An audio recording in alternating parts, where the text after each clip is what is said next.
Out to our investment pros, and for the very first time, the business journalism superstar, my friend Liz Clayman.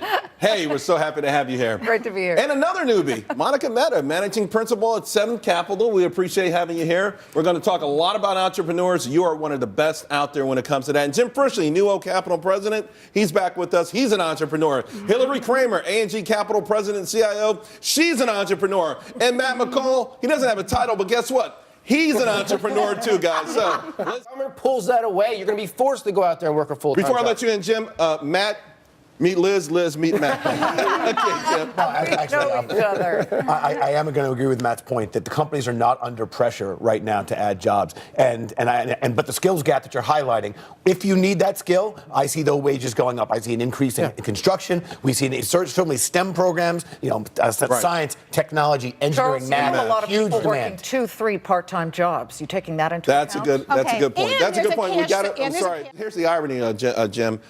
Just yesterday, I got an email. The Small Business Administration, $19 billion in loans facilitated. Their budget was $17 billion. That's great news. But as you read through it, I'm looking at, to African Americans, I hate the term, I prefer black, but 46%, women, 32%. It feels like even without those loans where the government is trying to step in, it's so politicized that even maybe the best businesses aren't getting the money because things are politically correct. I mean, do we need to just shake this up and find a way to get money to the best business ideas? I mean, look, we've been talking on your show about how this has been an unloved rally and how people have been almost fearful of it. I think that is affecting right now the start of small businesses. Hold on, guys. I do have breaking news. I have to come. Here's the irony, Jim.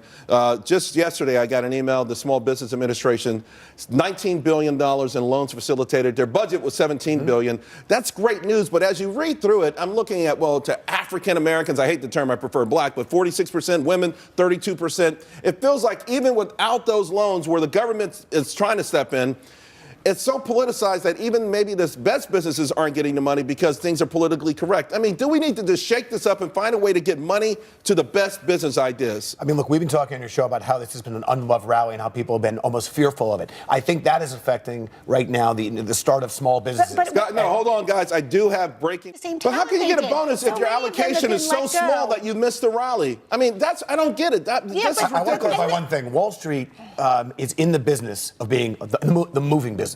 And thanks to Volcker and Dodd-Frank, they are not in the storage business. And Sarbanes-Oxley, from a regulatory standpoint, has diminished the role of the sell-side analyst. It reduced their pay, it strengthened Chinese walls, and while it's not perfect, the fact is the role of the sell-side analyst is reduced dramatically. It's almost a herd mentality. Well, it's They're also better the off sticking structure of together. trading. They're better off being somewhat benign. And to Liz's point, you're right about long-term investing. Yourself, Warren Buffett, 401k. We can take a step further and look at the active mutual. Ryder systems. All right, you still like this one? Keep doing it. What's the investment thesis on that again?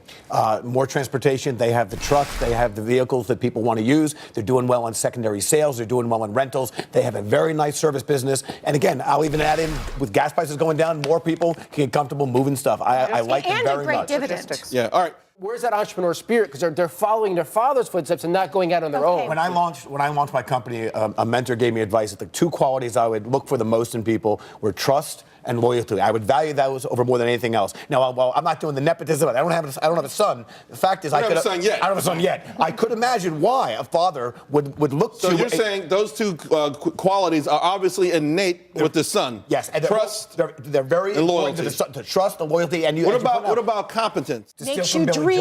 To steal from Billy Joel's song, the good old days weren't all so good, and tomorrow is bad as it seems. The fact is, I think there are some pretty amazing toys going on right now. But when it comes to imagination, I will say I do think vision and creativity are potentially being somewhat not trained, developed.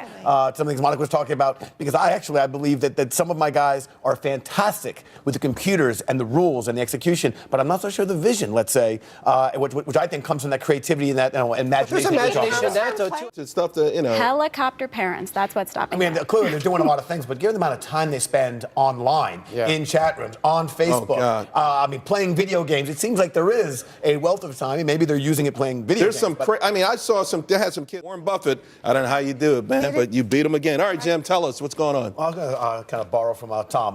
The ECB, BOJ, Bank of Japan made their asset purchases, and the ECB is announcing they're going to try to jumpstart or push the European economies with the same bid. And for next week, to me, it's about oil. The Saudis can continue to print to produce oil. They can afford to do it at these levels. The U.S. is getting cuspy. Russia can't make money at these prices. Yep.